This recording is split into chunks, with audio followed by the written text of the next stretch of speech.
다니엘은 뜻을 정하여 왕의 음식과 그가 마시는 포도주로 자기를 더럽히지 아니하리라 하고 자기를 더럽히지 아니하도록 환관장에게 구하니 하나님이 다니엘로 하여금 환관장에게 은혜와 긍휼을 얻게 하신지라. 아멘. 오늘 뜻을 정하여라는 제목으로 함께 은혜를 나누도록 하겠습니다. 여러분, 제국의 아이들이 아니라 제국. 제국하면 어느 나라가 제일 먼저 떠오르시죠? 그렇죠. 로마 제국이 아마 제일 먼저 떠오를 것입니다. 그런데 사실 역사를 보면 로마 제국보다 훨씬 오래전부터 제국들이 존재하고 있었습니다. 로마 제국 이전에는 알렉산더의 제국이 있었고, 알렉산더보다는 페르시아 제국이 먼저 있었고, 페르시아 제국 이전에는 바벨론 제국이 있었고요. 바벨론 제국 이전에는 그 옆에 이집트 제국이 있었습니다. 또 동양에는 인도와 중국에도 또 제국이라 불리는 그런 또 나라들이 있었었죠.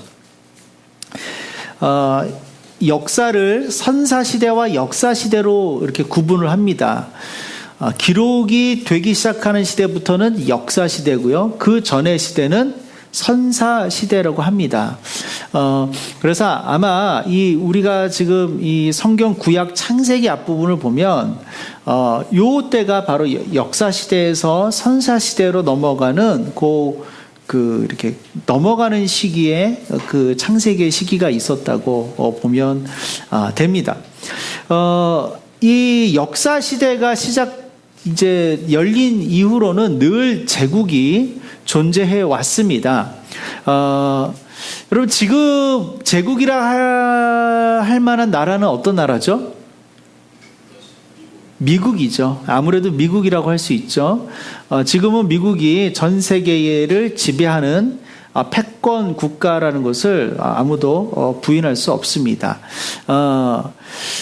이렇듯 늘 시대마다 제국이 있어 왔고요. 그 제국은 전 세계를 간접적으로 다스리거나 통치하면서 영향력을 행사했던 그런 나라들입니다. 북이스라엘은 아수르라는 제국에 의해서 멸망했고요. 남유다는 아수르를 대체한 바벨론에 의해서 멸망을 했습니다. 이 지도가 당시 바벨론 제국의 영토를 나타내는 지도입니다. 자, 이곳이 메소포타미아 지역이죠. 바벨론이 이곳에서부터 시작이 되었습니다. 그래서 점점 영토를 확대해 나가기 시작하였죠. 이쪽에 이집트라는 큰 제국이 있었습니다. 필연적으로 바벨론 제국과 이집트라는 두 제국이 이 한가운데 지점에서 충돌을 할 수밖에 없었습니다. 하늘 아래 두 개의 태양이 있을 수가 없거든요. 그렇죠? 그래서 이 두 제국이 서로 부딪혔습니다. 이집트는 상당히 오래된 제국이고요. 바벨론은 신흥 제국이라고 할 수 있습니다. 자, 그런데 이 바벨론과 이집트가 서로 부딪힌 바로 이곳이 바로 애굽계도 직굽계도 이스라엘 지역인 것이에요. 이스라엘이라는 나라가 있었던 지역입니다. 처음에는 이집트가 우세했습니다. 그런데 점점 시간이 지남에 따라서 바벨론이 더 우세한 형국이 되었어요. 그러니까 이 둘 사이에서 어느 편에 설 것인가가 이스라엘에게 있어서는 굉장히 중요한 외교 전략일 수밖에 없었습니다. 그런데 성경을 보면 전통적으로 이집트와 친했었거든요.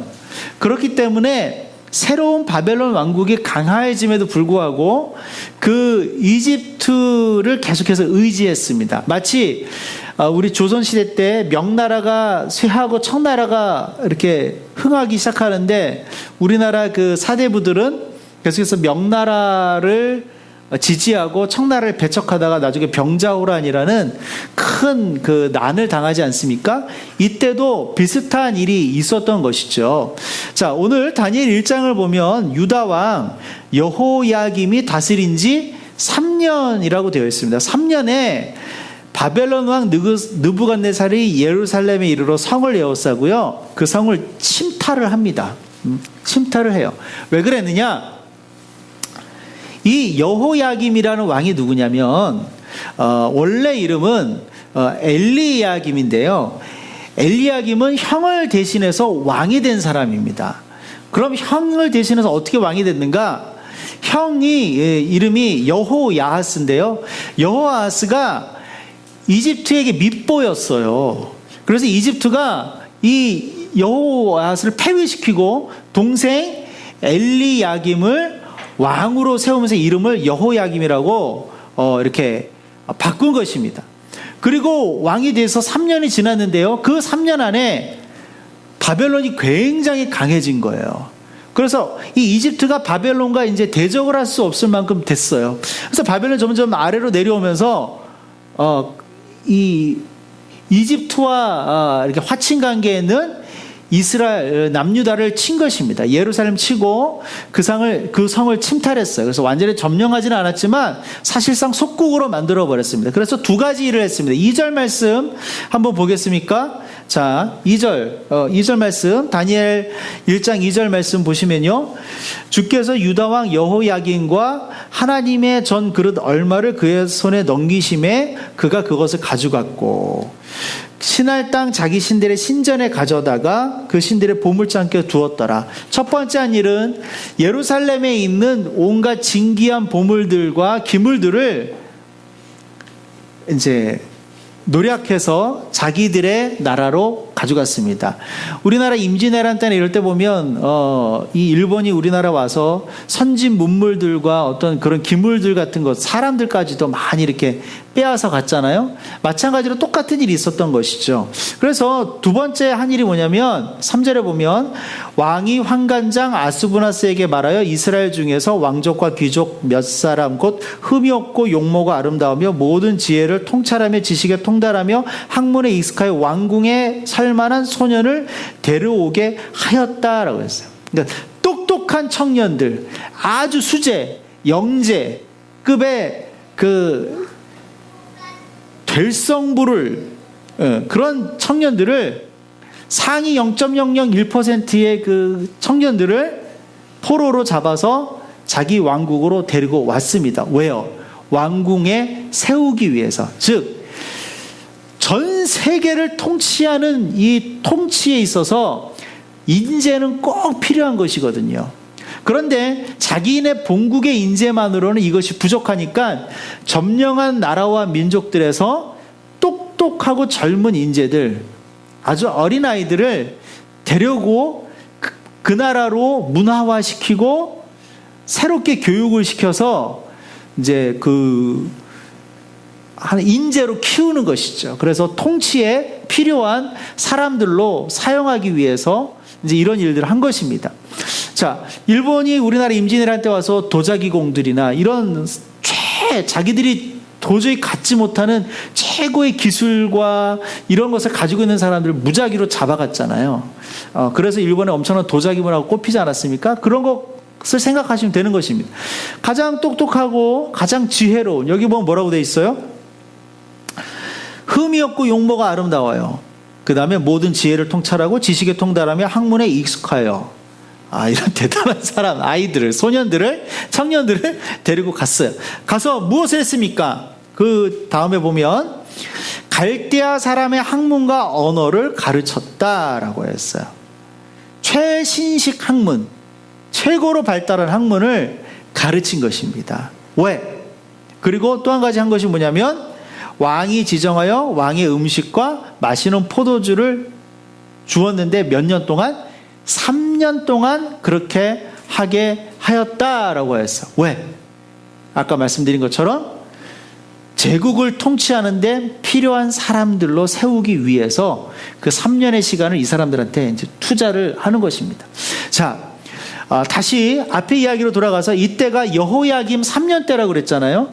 이후로도 여호야김이 한 7, 8년을 더 왕위에 있습니다. 거의 꼭두각시와 같은 왕이었죠. 그리고 폐위가 되고요. 그 다음 왕이 또 한 10년 정도 있어요. 즉 이 이후에도 한 20년 정도 시간이 지난 다음에야 이스라엘과 남유다와 예루살렘이 완전히 이 바벨론에 의해서 멸망하게 됩니다. 그러면 이것이 이때 당시에 잡혀간 소년들의 입장에서는 뭐예요? 자기 본국은 여전히 20년 동안 명백은 유지하고 있었고 거기에 남아있는 사람들은 다 지금 어떻게 되는 거예요? 다 지금 망해가는 거죠.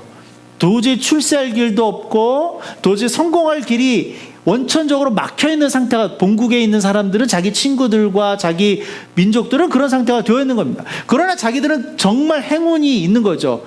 정말 그 소수의 사람이 뽑혀서 그 거대한 제국의 한 수도 한가운데 가서 3년 동안 그 나라의 학문과 온갖 통치 기술과 정보를 습득하는 그 자리에 보장을 받았으니 여러분 생각해 보십시오. 이 사람들이 얼마나 똑똑한 사람들입니까? 얼마나 머리가 잘 돌아가는 사람이겠어요? 그러면 그곳에서 정말 그 주어진 기회에서 정말 그 좋은 것들을 얻어내기 위해서, 그래서 이제 좋은 관직에 오르고 지위에 오르고 계속 출세하기 위해서 온갖 애를 쓰고 정말 모든 수단과 방법을 가리지 않지 않았겠어요? 그리고 이스라엘에서만 사람들이 뽑혀온 것이 아니라, 청년들이 뽑혀온 것이 아니라 이 광대한 지역에서 정말 내노라는 그 민족 가운데 가장 똑똑한 청년들이 다 뽑혀왔을 거란 말이에요. 뭐 전 세계 똑똑한 애들이 뭐 미국의 하버드, 예일에 다 있다고 하는데 그것보다 더 엄청난 경쟁이 있었을 것입니다. 진짜 있는 힘을 다해서 그 3년 동안 훈련을 받으려고 노력을 했겠죠. 그것만이 살 길이었으니까. 그 중에 오늘 나오는 인물들이 누굽니까? 다니엘과 다니엘의 세 친구들이 나옵니다. 다니엘의 세 친구 하나냐와 미사엘과 아사랴가 나오는데요.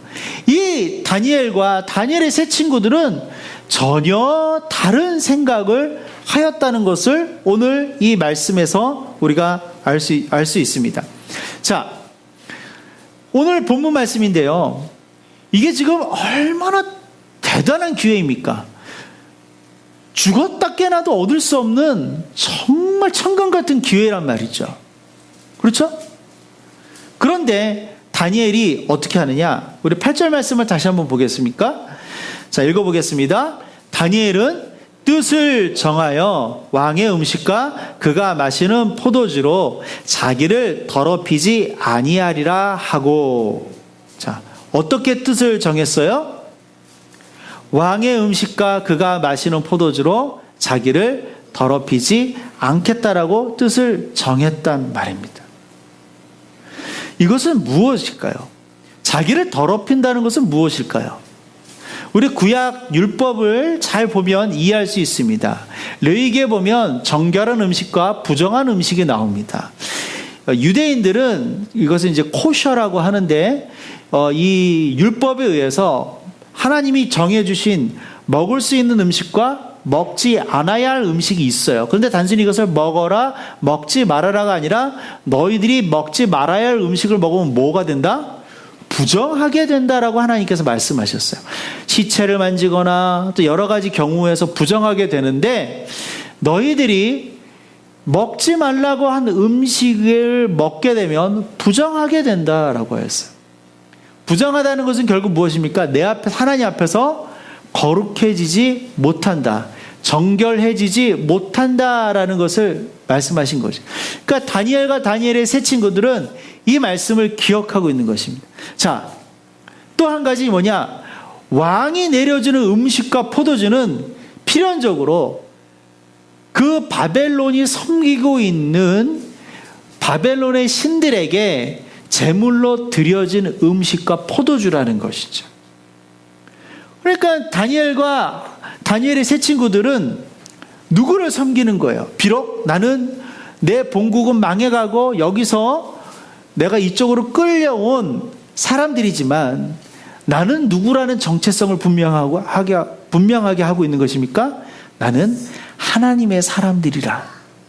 나는 하나님의 백성이다라는 정체성을 분명하게 갖고 있는 것이죠. 그래서 다니엘과 다니엘의 세 친구들은 내가 왕이 우리에게 내려주는 저 음식과 포도주를 먹지 않겠습니다. 라고 오히려 거꾸로 제안을 하는 것이죠. 그렇게 뜻을 정한 것이죠. 그러면서 무엇이라고 제안하냐면 우리는 채식을 하겠습니다. 그러니까 이 환관장 아수부나스가 굉장히 당황을 했어요. 안 된다. 너희들이 만약에 건강을 해치면 너희들은 지금 나라의 자산이다. 너희 개인이 아니다. 너희는 그렇게 지금 뽑혀온 사람들인데 만약에 너희의 건강이 해친다면 나는 왕에게 문책을 당한다. 너희를 책임지고 있는 나는 문책을 당한다. 나는 그렇게 할 수 없다라고 이야기합니다. 그런데 다니엘과 다니엘의 세 친구가 한 번 더 무엇이라고 얘기합니까? 열흘의 시간을 한번 줘보십시오. 열흘 동안 우리가 왕이 내려준 음식과 포도주를 먹지 않고 율법에 의해서 우리가 섬기는 하나님이 내려주신 율법에 의해서 채식을 할 텐데 열흘이 지난 다음에 누가 더 건강한지 한번 보십시오. 그리고 결정합시다. 라고 역제안을 하죠. 그래서 실제로 그렇게 열흘을 보내게 됩니다. 그런데 놀랍게도 어떻게 해요? 15절 말씀 보겠습니다. 한번 읽어볼까요? 열흘 후에 그들의 얼굴이 더욱 아름답고 살이 더욱 윤택하여 왕의 음식을 먹는 다른 소년들보다 더 좋아 보인지라. 그리하여 감독하는 자가 그들에게 지정된 음식과 마실 포도주를 제하고 채식을 주니라. 실제로 열흘을 그렇게 해보니까 하나님이 도와주실 거겠죠. 이들이 훨씬 더 윤택했단 말이에요. 다니엘이 나는 나의 몸과 마음을 이 음식으로 더럽히지 않겠다라고 정한 것을 하나님께서 인정하시고 다니엘과 다니엘의 세 친구들을 도와주셔서 이런 일들이 일어났습니다. 자, 이것이 우리가 지난 다음에 읽는 이야기이기 때문에 너무나 좋고 그럴듯한 이야기로 들리지만 여러분, 우리가 이 현장에 들어가고 이 상황에 있다고 생각했을 때 우리가 과연 이렇게 뜻을 정하고 결정을 할 수 있을까 생각해 보시기 바랍니다. 바벨론은요, 이스라엘과는 비교도 할 수 없을 만큼 어마어마한 제국입니다. 단순히 땅만 큰 것이 아니라 그것에는 정말 최고의 문명과 지식과 노하우가 있었어요. 압도당하는 것입니다. 그리고 그곳에서 그들이 제공한 그 기회를 붙잡기만 한다면 이들은 충분히 출세할 수 있는 가능성이 보장되어 있는 그러한 시점이었어요. 여러 가지를 봤을 때 다니엘이 뜻을 정한다는 것은 그렇게 쉬운 일이 아닙니다. 여러분, 똑똑하고 잘난 사람들일수록 어떻게 명예와 권력과 돈을 얻는지를 분명하게 알아요. 알기 때문에 우리가 보면 참 미련한 짓을 합니다. 그것을 놓지 못하는 거예요. 마치 마약과 같아서 한번 중독되면 더 많은 돈을 얻기를 원하고 더 많은 권력을 얻기를 원하고 더 많은 것을 얻기를 원해요. 그래서 저만큼만 있어도 저들은 사람들에게 존경을 받을 수 있고 정말 높은 그 명예를 누릴 수 있음에도 불구하고 더 많은 돈을 원하고 더 많은 권력을 요구하다가 한순간에 나락으로 떨어지는 사람들을 우리는 그동안 너무나도 많이 봐왔습니다. 왜요? 알기 때문에 그러는 거예요. 다니엘과 세 친구도 충분히 알 수 있는 사람들이었고 충분히 알 수 있는 위치에 있었습니다. 그리고 그들이 거부한다는 것이 얼마나 막강한 힘인지 마치 달걀로 바위를 깨트리는 것과 같은지도 이들은 알고 있었어요. 그럼에도 불구하고 다니엘의 친구들은 어떻게 해요? 뜻을 정하였습니다. 뜻을 정하여서 우리는 왕이 우리에게 주는 왕과 음식을 먹지 않겠습니다 라고 이야기하는 것입니다. 사람은요, 언제 진면목이 드러날까요? 평상시에는 별로 그 사람의 진면목이 본 모습이 드러나지 않습니다. 위기 때, 급할 때, 어려울 때 그 사람의 진짜 모습이 드러나는 거예요. 평상시에는 다 좋은데 위기의 때가 되고 자기 이해관계가 극명에 걸린 때가 되었을 때 이 사람이 이기적이냐 이 사람이 이타적이냐, 그때 그 사람의 모습이 나타나는 거예요. 평소에는 신앙생활 잘 하는 것 같고 평소에는 믿음의 사람 같은데 정말 믿음으로 결정해야 할 때 하나님은 손해보는 것을 원하고 세상은 이렇게 하면 충분한 이익을 받는 것을 보여줄 때 그 사람이 무엇을 결정하느냐, 그때 그 사람의 믿음이 드러나는 거예요. 이 시점이 바로 그런 시점입니다. 이 시점에서 다니엘과 다니엘의 세 친구 하나냐, 미사엘, 아사랴는요, 제국을 선택한 것이 아니라 하나님 나라를 선택했어요. 사람들은 눈에 보이고 느껴지는 대로 결정하고 행동하게 되어 있습니다. 사람들은 눈에 보이는 제국의 힘에 의해서 움직이는 것에 따라가게 되어 있어요. 이것을 거부할 수 있는 사람들은 누구입니까? 오직 한 부류의 사람들밖에 없습니다. 하나님의 나라를 따라가는 사람들. 하나님의 나라가 최우선의 가치가 되는 사람들은 제국을 거부할 수가 있는 거예요. 예수님께서 무엇이라고 하셨습니까? 너희는 먼저 그의 나라와 그의 일을 구하라. 그리하면 이 모든 것을 너에게 더하여 주시리라 말씀하셨죠. 인생은 선택의 연속입니다. 계속해서 선택해야 합니다. 선택하고 또 선택하고 또 선택해야 됩니다. 중요한 것은 선택하는 능력, 즉 선택하는 기준을 어떻게 가지고 있느냐가 중요한 것입니다. 좋은 선택을 하면 좋은 인생이 주어지고요, 나쁜 선택을 하면 나쁜 인생이 주어진다는 것은 당연한 겁니다. 문제는 선택의 기준이에요. 다니엘은 세상의 기준, 제국의 기준을 따르지 아니하고 하나님 나라의 기준, 하나님의 기준을 따랐어요. 그 선택의 결과가 어떻게 될 것인가에 대해서는 개의치 않았습니다. 오늘 우리가 읽지는 않았지만 이 이후에 다니엘의 세 친구들이 신상 앞에 절하지 않았을 때 어떤 일이 일어납니까? 그들이 불구덩이에 던지는 일들이 일어나죠. 여러분 아시죠? 그때 그들이 무엇이라고 고백합니까? 너희들 신상에 절해라. 계속해서 강요할 때 우리는 안 하겠습니다. 우리는 하나님 앞에서 죄를 질 수 없습니다. 그러면서 뭐라고요? 그리 아니하실지라도, 하나님께서 우리가 이렇게 안 한다고 해서 우리를 지켜주지 아니하신다 할지라도, 우리가 그것에 따른 어떤 보상이 없다 할지라도 우리는 저 신상 앞에 절할 수 없습니다. 그리 아니하실지라도라고 고백할, 이것이 다윗과 다윗의 세 친구들의 믿음이었습니다. 그런 마음과 그런 믿음이 있었기에 그들은 뜻을 정하여 왕의 음식과 포도주를 취하지 않을 수 있었던 것입니다. 그들은 제국을 본 것이 아니라 무엇을 봤다고요? 하나님 나라를 보았어요. 제국의 통치자 느부갓네살은 엄청나게 강력한 왕이었습니다. 그 느부갓네살이 다윗과 다윗의 세 친구를 제국의 사람들로 삼으려고 했어요. 그러나 그들은 거부했어요. 그들은 제국의 사람들이 되는 것이 아니라 그래서 출세를 보장받기보다는 하나님의 사람이 되는 것, 하나님의 뜻대로 살아가기로 그들은 결정하였어요. 하나님 그것을 보셨어요. 그들을 제국의 사람들로 다듬은 것이 아니라 누구로 다듬어 주셨어요?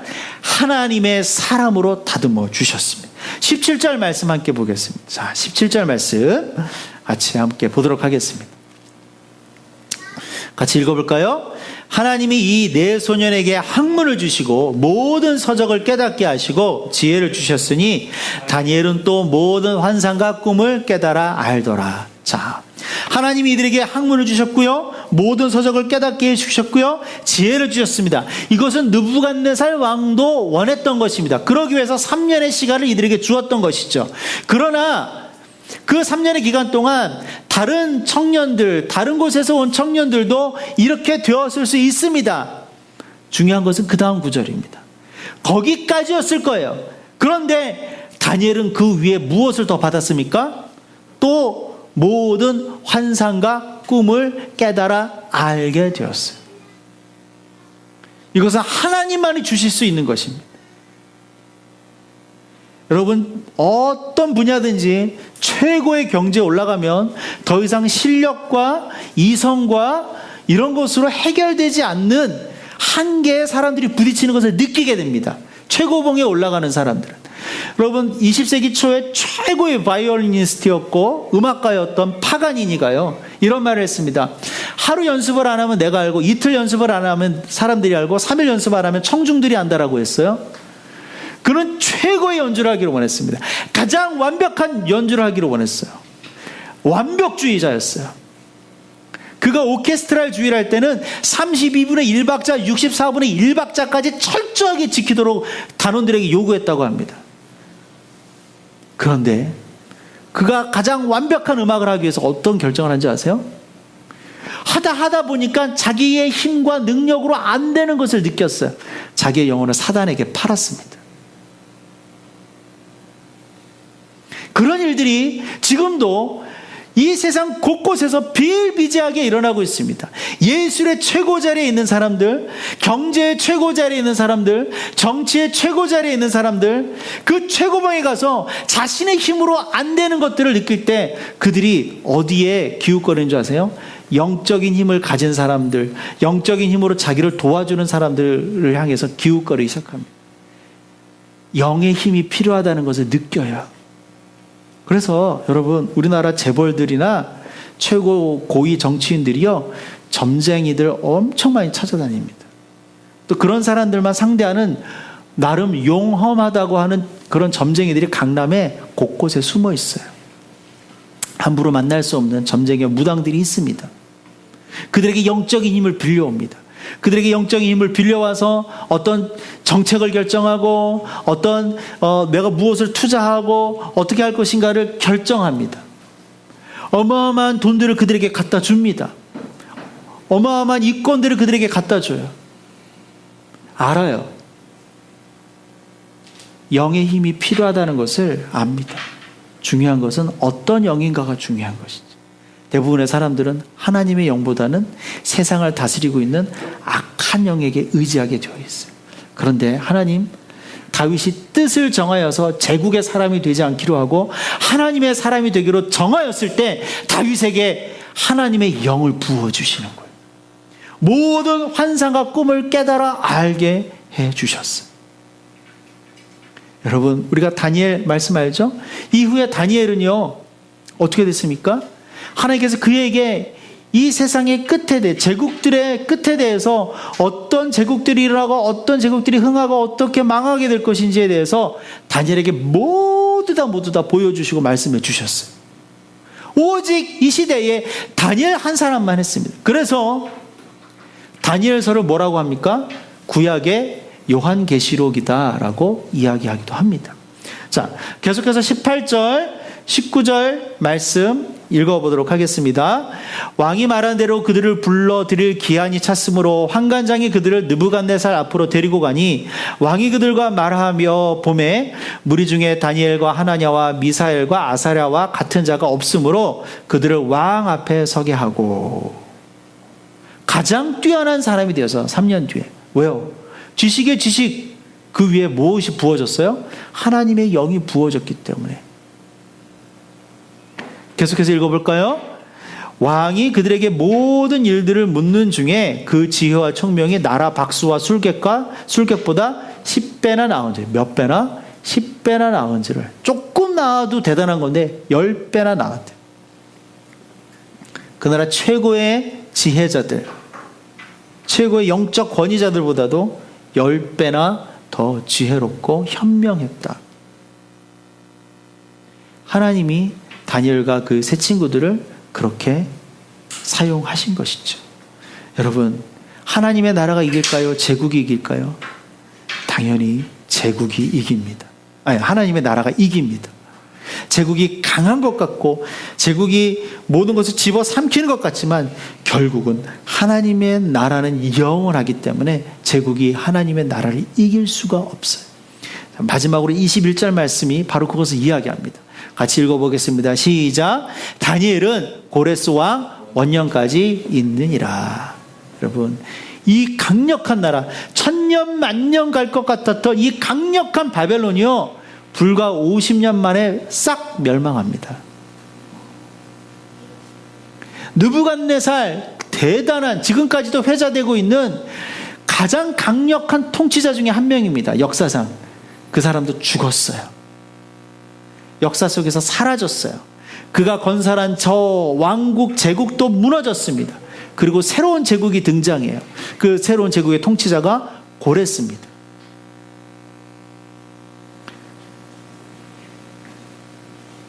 다니엘을 픽업했던 느부갓네살은 사라졌는데 다니엘과 다니엘의 세 친구들은 고레스 왕 때까지, 황제 때까지 어디의 자리에, 뒤에 보시면 아시겠지만 총리의 자리에 머무르. 언제까지? 그 이후에 다리오까지.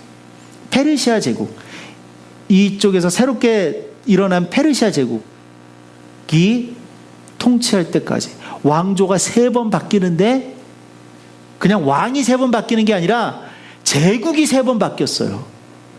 그 왕조가 3번 바뀌는데도 그 제국마다 가장 높은 위치에 있는 사람이 바로 다니엘이었다는 거죠. 왜요? 하나님께서 우리에게 말씀하시는 거죠. 제국이 하나님의 나라를 이길 수 없다. 하나님의 나라를 속한 사람, 하나님의 나라에 속한 사람이 제국을 통치하게 될 것이다.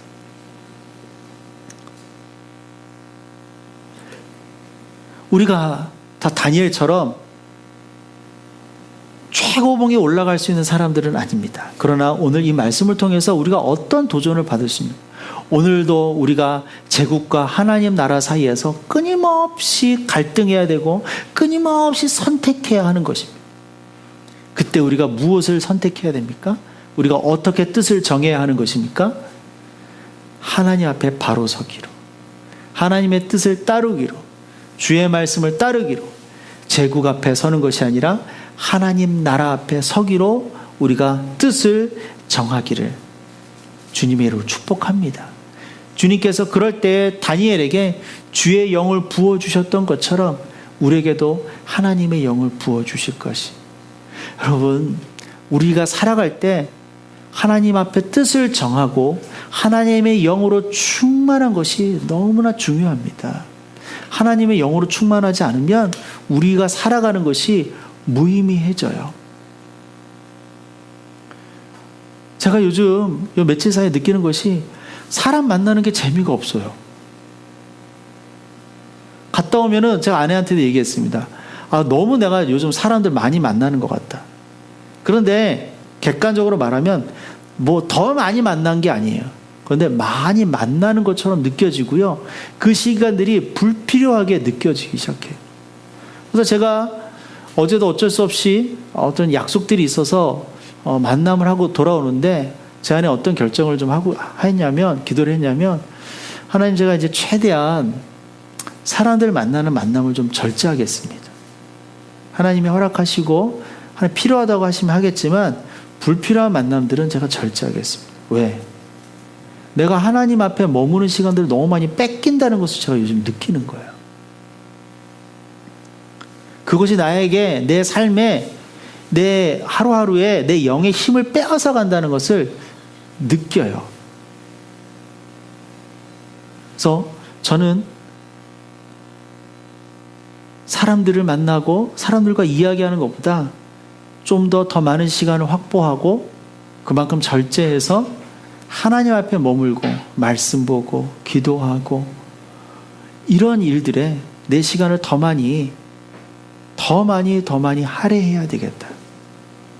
그런 마음들을 갖습니다. 왜요? 하나님의 영이 없으면 메말라 가기 때문이죠. 오늘 2가지입니다. 하나님의 나라냐, 제국이냐. 하나님 나라의 사람이 되기로 여러분 뜻을 정하시기를 바랍니다. 아멘. 2번째는 무엇입니까? 그때에 하나님께서 여러분들에게 하나님의 영을 부어주시고 여러분들이 우리가 하나님 앞에 서 있는 것이 얼마나 기쁘고 즐겁고 얼마나 행복한 것인지를 더욱더 경험하게 해주실 것이, 그런 다니엘과 다니엘의 세 친구처럼 서 있는 우리가 되기를, 이 교회가 되기를 주님의 이름으로 축복합니다. 아멘.